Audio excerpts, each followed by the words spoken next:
Hi, நம்ம இந்த வீடியோவில் கோழி அடை வைக்கிறதுலேருந்து குஞ்சு பொரிக்கிற வரைக்கும் உள்ள வீடியோவை இந்த வீடியோவில் பார்க்கலாம். அதுக்கு முன்னாடி நம்ம சேனலை சப்ஸ்கிரைப் பண்ணாதவங்க சப்ஸ்கிரைப் பண்ணிவிடுங்க. வாங்க இப்போ வீடியோக்குள்ளே போகலாம். கோழி அடை வைக்கிறதுக்கு நம்ம ஃபஸ்ட்டு பாண்டி இல்லைன்னா தாராளமான ஒரு சட்டி அதேமாரி எடுத்துக்கலாம். எடுத்துக்கிட்டு மண்ணை நல்லா சலிச்சு எடுத்துகிட்டு ஈவினிங் டைமில் வைக்கிறது ரொம்பவே பெஸ்ட்டு. ஈவினிங்கில் நம்ம எத்தனை முட்டை வைக்க போகிறோமோ அத்தனை முட்டை வச்சுட்டு கோழி நம்ம அது மேலே வச்சு ஒரு கூடையை போட்டு மூடிடலாம். அது பழக்கமான கோழினா எப்பயுமே அவியம் வைக்கிற கோழியாக இருந்தால் நம்ம கூடை போட்டு மூட வேணாம். இதுதான் ஃபஸ்ட் டைம் நம்ம வைக்க போகிறோம் அப்படின்னா நம்ம ஸ்டார்டிங்கில் ஒரு கொஞ்ச நாளைக்கு மூடி வச்சோன்னா அதுக்கப்புறம் ஃப்ரீயாக விட்டுடலாம். ஃப்ரீயாகவே அப்படியே ஓப்பன் பிளேஸ்லேயே திறந்து வச்சு அப்படியே உட்கார வச்சிடலாம். இப்போ நம்ம எல்லா முட்டையும் பொரிக்கிறதுக்கு நான் சூப்பரான ஒரு டிப்ஸ் சொல்கிறேன். நம்ம தினைக்கும் கோழி முட்டை விடும் இல்லையா, அந்த முட்டையை நம்ம ஃப்ரிட்ஜில் ஸ்டோர் பண்ணி வைக்கணும்.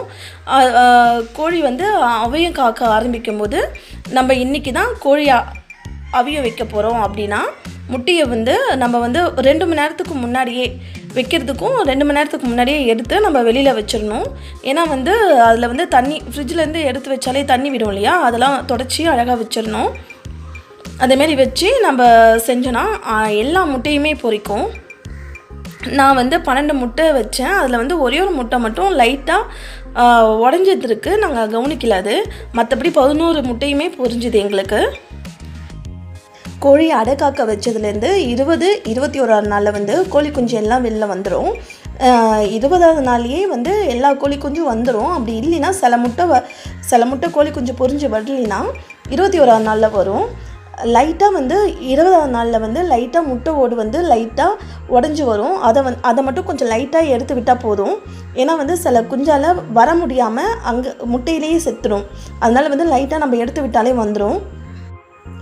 கோழி அடை காக்க வச்சதுலேருந்து 2 நாளைக்கு ஒரு தடவை நம்ம கோழியை வெளியில் தூக்கி விடணும். ஏன்னா எச்சம் அந்த கூடையிலேயே போய் கோழி பேனு அப்புறம் முட்டைலாம் வீணாகிடும்.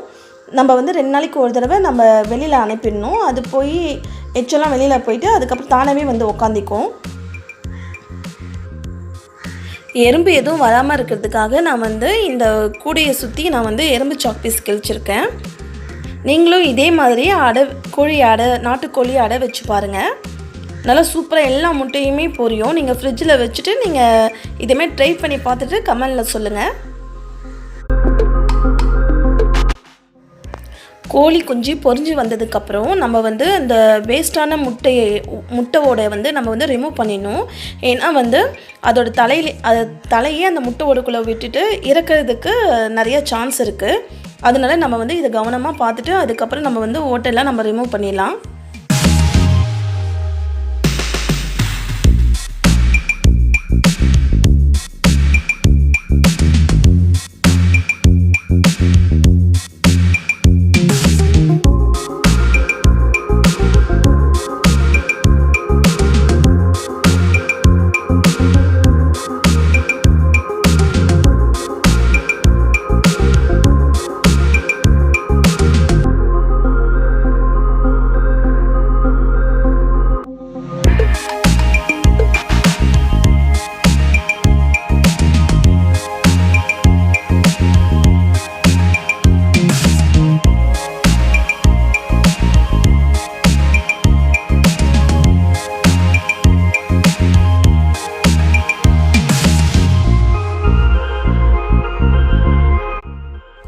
எல்லா முட்டையும் பொரிஞ்சு கோழி குஞ்சு வந்ததுக்கப்புறம் நாங்கள் எல்லாத்தையும் தனியாக ஒரு இடத்துல வச்சுட்டு நாங்கள் என்ன கொடுப்போன்னா ரவை சைஸுக்கு அரிசியை நல்லா மிக்சியில் அரைச்சிக்கிட்டு சலிச்சு எடுத்துக்கிட்டு ரவை சைஸுக்கு சலிச்சு எடுத்துக்கணும். ஏன்னா முழுசாக போடக்கூடாது, அது தொண்டை மாட்டிக்கிட்டு இறக்க வாய்ப்பு இருக்குது. அதனால ரவை சைஸுக்கு நீங்கள் அரிசியை மிக்சியில் ஒரு ஓட்டி நீங்கள் கோழி குஞ்சுக்கு கொடுக்கலாம்.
கோழி குஞ்சு வந்து 10 நாளைக்கு வந்து நாங்கள் வெளியில் விடாமல் ஒரு ரூமில் தான் வச்சுருப்போம். அப்படி இல்லைன்னா நீங்கள் ஏதாவது ஒரு பாக்ஸில் இருந்தால் கூட அதில் போட்டு வச்சுருக்கலாம். 10 நாளைக்கு வெளியில் விட வேணாம். அதுக்கப்புறம் 10 நாளைக்கு அப்புறம் ஈவினிங் போல் கொஞ்சம் நேரம் அப்படியே வெளியில் விட்டு கூடயே இருந்து அதுக்கப்புறம் போய் உள்ளே விட்டுடலாம் கோழி குஞ்சை. ரெக்கை முளைச்சதுக்கப்புறம் தான் நம்ம வந்து கோழி குஞ்சை ஃப்ரீயாக விடணும். இல்லைன்னா வந்து காக்கா அதே மாதிரி தூக்கிட்டு போயிடும்.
Thank you for watching.